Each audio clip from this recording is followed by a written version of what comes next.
Toyota Camry HYBRID. This car is so much more than a simple Camry with a hybrid system. It's like a Porsche 911. A 911 is different from a 911 4S and from a 911 Cabriolet S and from a 911 Turbo. Each car has its own personality, and so this one is different in a lot of ways from a normal Camry. The steering wheel is heavier, the gas pedal is so much smoother, and the braking is also different. But the main aspect that you are going to notice is how much more quiet it is. Since it's a hybrid, the engine never has to rev up for the car to move. It's actually the electric motor that does the work.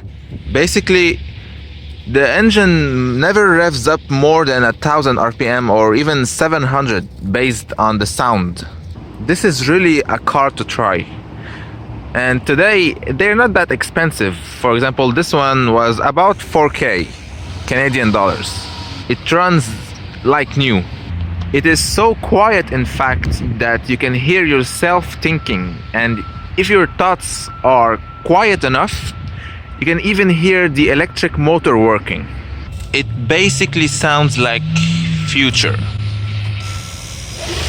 If you have a lot of bags in your hands and you're counting on the no key entry to work for you to enter while the key is in your pocket, well, don't really count on it to work perfectly. Sad, pitiful, angry, happy. Toyota RAV4 2017.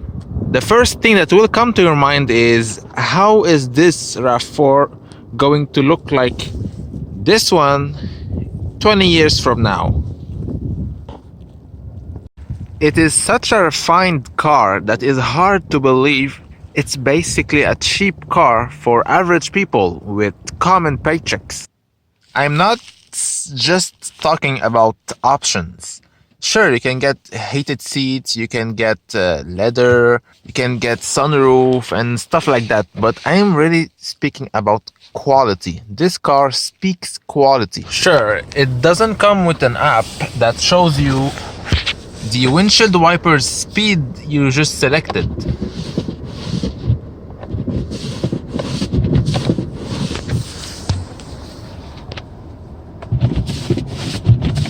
This Hyundai Tucson 2017 is really something else. So it's kind of obvious that this RAV4 is at the end of its life and soon to be redesigned. But the way the RAV4 is right now is pretty much still a bargain. It is pulling. That's amazing.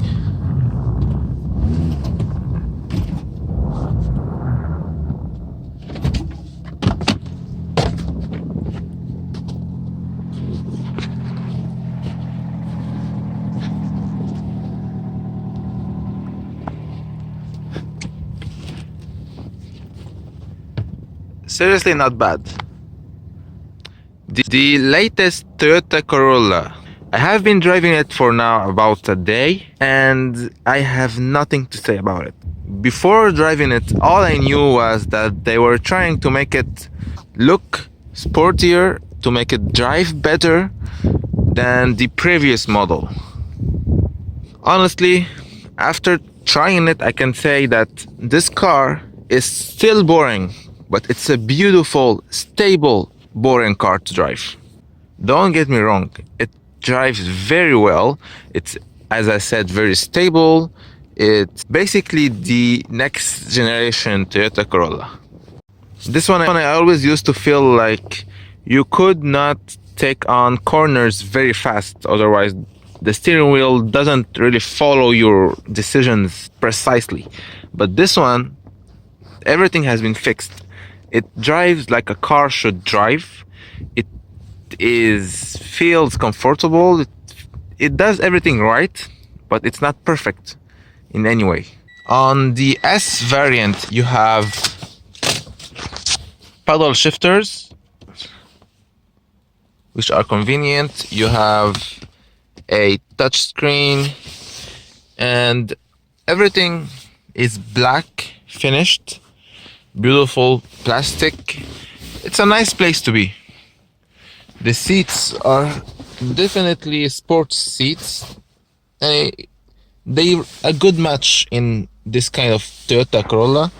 Basically, I neither hate it nor especially like it. It's a good car, it's a safe car, and as long as you have the S badge, it's also a beautiful car, well equipped. Some things never change. I'm talking about those trunk opener and gas door opener. This is a Toyota Echo 2002. It has pretty much the same trunk opener and gas cap opener.